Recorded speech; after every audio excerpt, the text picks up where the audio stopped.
Paru variety ആയിട്ട് ഞാൻ ഒരു ക്യാപ്സിക്കം വെജ് ഉണ്ടാക്കി തരട്ടെ. ആ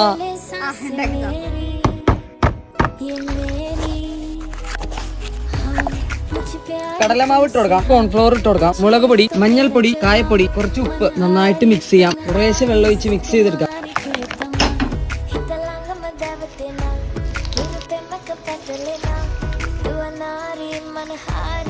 ചട്നി ഉണ്ടാക്കാനായിട്ട് മിക്സിയുടെ ജാറിലേക്ക് സവാള ഇട്ട് കൊടുക്കാം. മുളക് പൊടി, മഞ്ഞൾപ്പൊടി, കുറച്ച് ഉപ്പ്, കുറച്ച് ടൊമാറ്റോ സോസ്, കുറച്ച് വെളിച്ചെണ്ണ, കുറച്ച് വിനാഗിരി. പാറു ഇന്നാ ക്യാപ്സിക്കം ബജ്ജി.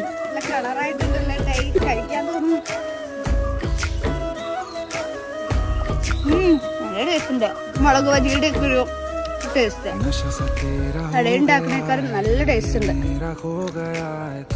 ഈ ബജിയുടെ കൂടെ നല്ല ചൂടുള്ള കട്ടൻ ചായയും കൂട്ടി കഴിക്കുകയാണെങ്കിൽ